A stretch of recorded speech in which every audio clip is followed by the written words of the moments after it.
Change in future ones, I'd give them more time to look over their card, to read it to themselves, because they rushed when they were reading it and didn't quite know what was on there. So I'd give them opportunities. Either I would read it first, or I'd have them practice reading their cards before it went and did that round table thing. So that's one thing I would change about this particular one. I'd also like to put movement to these different terms, which I didn't do, and I purposely didn't do because I knew it was going to take too much time. But if that was the purpose of my lesson, I would definitely want to try to use as many modalities as possible. I had the pictures, I had the term, I had the definition, but movement would have made that a little bit more complete. Where would you add movement? When I would explain it in justice. In the beginning. In the beginning. Okay. So as I'm doing it, going with that consistent movement. Mm-hmm. So every time I say that term, I would use the same movement. Yeah. Which I didn't do consistently. Which, if I were to do it again, I would probably be more strategic about that. I simplified. I don't know if you guys caught that I was simplifying the definitions for them. So although I would say the official definition, I would change it and put it in more explicit terms or more layman term. Protest became to say no to something rather than to object, for example. Every time you introduced a new word, you also repeated the ones you'd already gone over too. Yeah.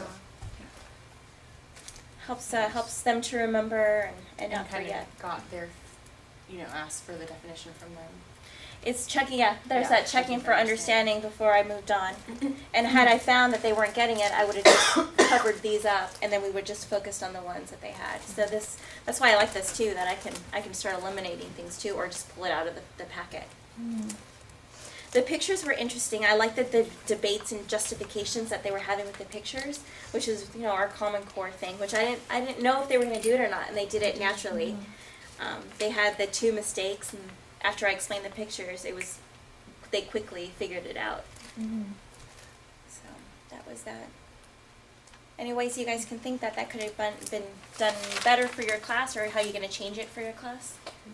I was thinking of adding, you have pictures on there, but even, as well as with the movement, making symbols in writing so that you can write it over the word or underneath the word in sentences so that when they see that picture, they remember. That's a great thing. Because I'm very to take visual, this so. And then put it into a notebook where they're notebooking it and putting the icons in there. I think that's a great idea. Especially that will help students whose reading levels aren't that. Mm-hmm. That's a great idea. That's one way to make that very much, and that's something that you could do for a whole class too. Mm-hmm. And so this is more of a whole class example, something you can do with all your students. Where I think that I really did need more time, and I was trying to fit in too fast, was expanding that predicate. So I had their bare bones, and what I wanted them to see is that you could take something simple, but by answering the who, what, when, where, how, why, you could add and expand to that. But that would need a lot more scaffolding than what I provided them today. Well, I can easily see how the vocabulary could be one day, and then this, using the same vocabulary, quick review, and then starting the sentence frames. I would just do one. Today we're going to work on where. Yeah. In the house, he got bullied. And then the next day we're going to add one more element and build it up so that you have the who, what, when, where, why, how.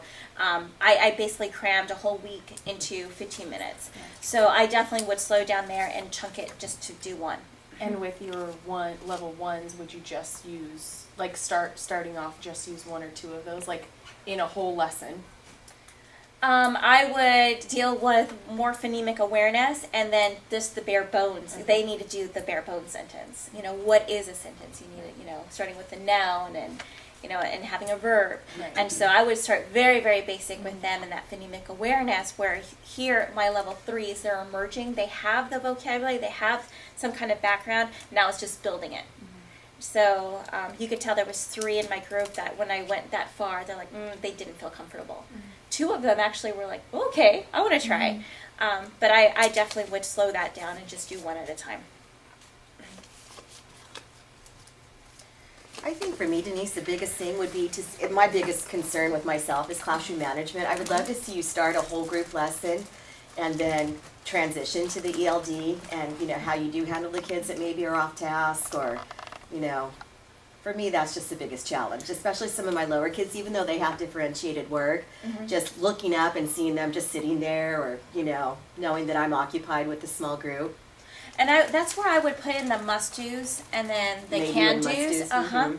Where they know that they have to fulfill those certain tasks and then move on to other alternative activities that they finish early. And also to be able to teach them what happens if you don't understand what you're working on. Who Yeah, can who's you your backup ask, or plan? what can you do, or where can you look, or what can you do to flag down, to write down questions. So it's just a matter of you would have to teach the class, when I'm with this group, I need to be with this group, and you guys need to be able to do your independent work. So it would just go back to your classroom management Management, strategies.